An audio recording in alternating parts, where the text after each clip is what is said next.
মানুষ রঙিন স্বপ্ন নিয়ে ঘুমায়, সকালবেলা লাশ হয়ে ওঠে। কি বলেন? সাদা কাপড় পরিয়ে শেষ বিদায় তাকে জানাতে হয়।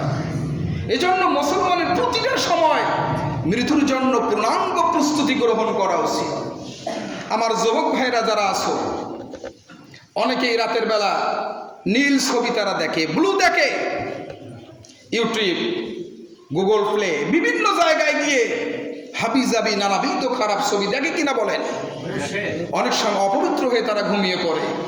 এরকম অনেক যুবক, টকবকে যুবক, 22 বছরের যুবক, 20 বছরের যুবক, 25 বছরের যুবক, ওই যে ঘুমিয়ে গেল আর উঠতে পারেনি, জন্মের মতন সে ঘুমিয়ে থাকে। এজন্য যুবক ভাইদেরকে আমি বলবো, জীবনে সুঅভ্যাস গড়ে তুলুন, জীবনে সুঅভ্যাস গড়ে তুলুন। যেগুলো খারাপ অভ্যাস আছে আজ থেকেই জীবন থেকে মুছে ফেলে দেন। এই জীবন শেষ কথা নয়, এরপরও একটা জীবন আছে, অনাদি অনন্তকাল ব্যাপী যেখানে থাকতে হবে। ছোট্ট একটা ভুলের কারণে হাজার হাজার বছর জাহান্নামে জ্বলতে হবে। হবে কিনা বলে?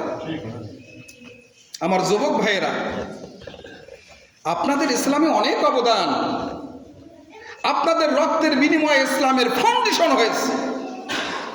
আল্লাহ রসুল যুবকদেরকে বড় ভালোবাসতেন, আল্লাহ রসুল যুবকদেরকে খুব বেশি মহব্বত করতেন। এজন্য আমি যুবক ভাইদেরকে বলবো, শরিয়া ভিত্তিক জীবনযাপন করুন, ইসলামী আইন মোতাবেক জীবনযাপন করুন, নিজের সুন্নাহ মেনে নেন।